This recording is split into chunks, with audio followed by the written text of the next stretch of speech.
Hello, you lovely people. Let's have a proper chat about feeding our kids. It's a big deal, isn't it?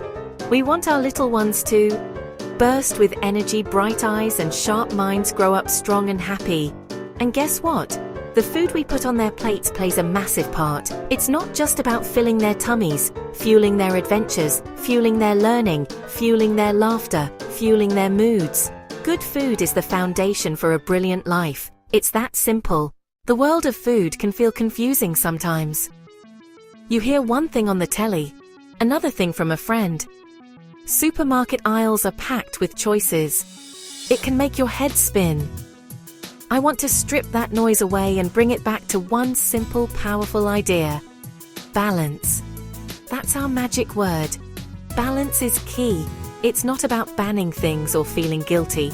It's about creating a happy, healthy relationship with all kinds of food, where our kids learn to enjoy the good stuff most of the time and savor a little treat now and then. This journey isn't about perfection. It's about progress. It's about understanding what our kids' growing bodies truly need and finding joyful, delicious ways to give it to them. Think of it like this. A car needs the right kind of fuel to run properly. Our kids are the same. Balance is key. Right then, let's get into the good stuff. What are these amazing grow foods I keep banging on about? Think of them as the superheroes of the food world. They are the foods packed with all the vitamins, minerals, and goodness that help our kids build strong bones, sharp brains, and powerful muscles. These are the foods that should make up the biggest part of their diet, the everyday champions on their plates. They give them slow, steady energy, so they don't have that crazy sugar rush followed by a grumpy crash.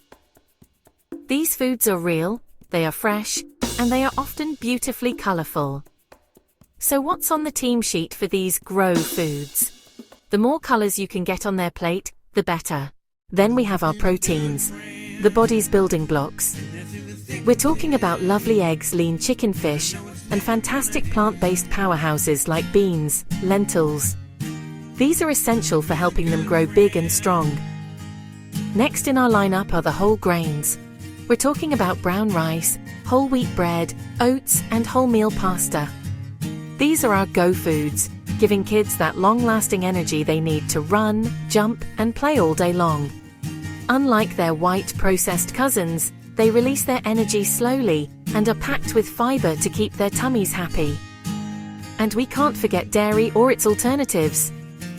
Milk, plain yogurt, cheese give our kids the calcium they need for super strong bones and teeth. If dairy's not for you, fortified plant-based milks are a great shout.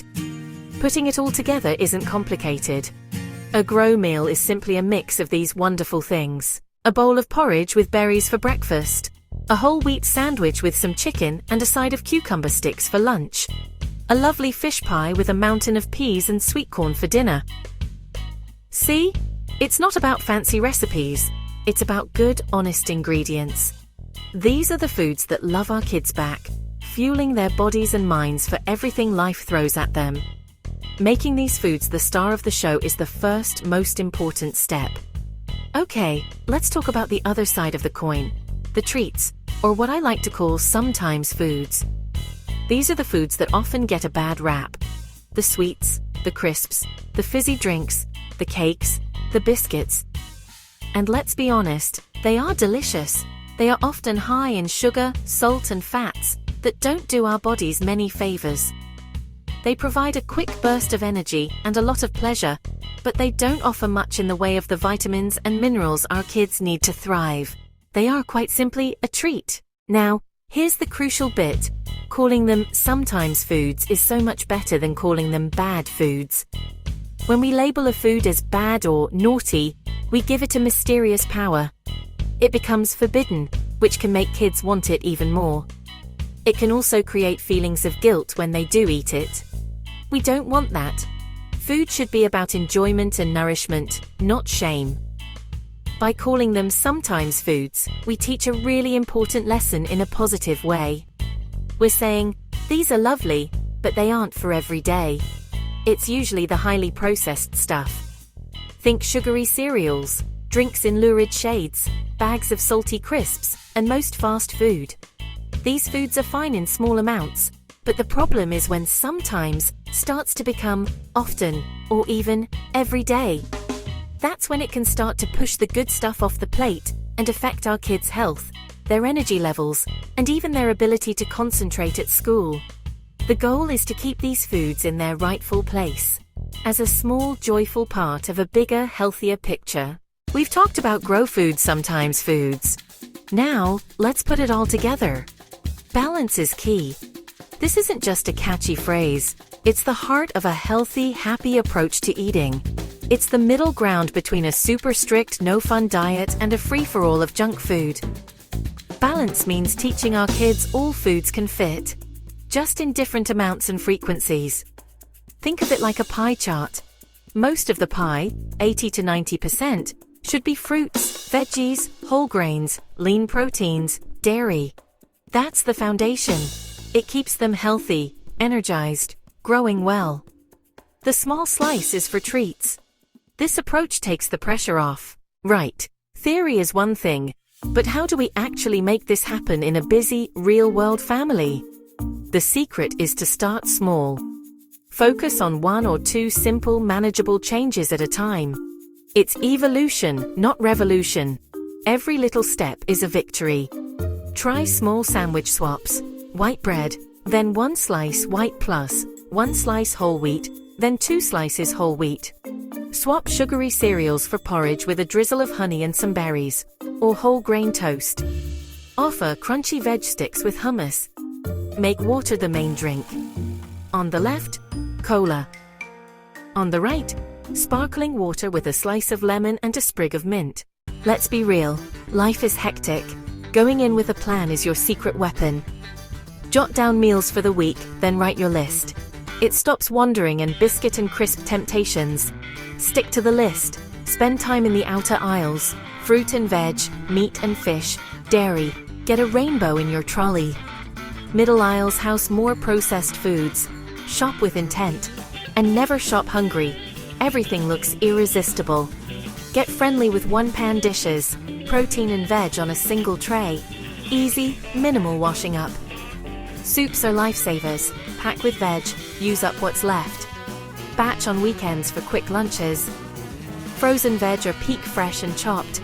Canned beans and lentils boost stews, curries and salads.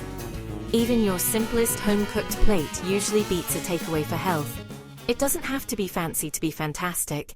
The family table should be a place of connection and joy, not a battlefield over a piece of broccoli. Our behavior and words around food matter as much as what we serve. Eat together whenever you can. Simple rule: screens off. When screens are on, we don't taste, we don't listen to fullness, and we don't talk. Picky eaters need patience and persistence, sometimes 10, 15, even 20 tries. Offer a tiny portion with familiar foods, avoid clean your plate. Praise tasting. Don't say, if you eat veg, you get dessert. Make dessert just part of the meal when you have it. Make food fun. Names, shapes, and little helpers in the kitchen. A happy table leads to happy eaters. Balance is key. Once routines are set, the world brings party tables, school lunches, and loving grandparents. Don't panic. Balance shines here. Parties are celebrations. Let them enjoy it. One afternoon won't undo your work. Frame it beforehand as a special day and balance later. Pack balanced boxes or review menus together. Guide, don't stress. Have a kind conversation. Focus on energy and grow foods. Ask for fruit before biscuits. Most relatives want to help and will support you once they understand. So there we have it. We've stripped it back. Grow foods most of the time, sometimes foods for special moments. Balance is key. Not perfection, better choices, one meal at a time. This week, pick one small thing and celebrate the win. Fill your kitchen with love and real food. You've got this.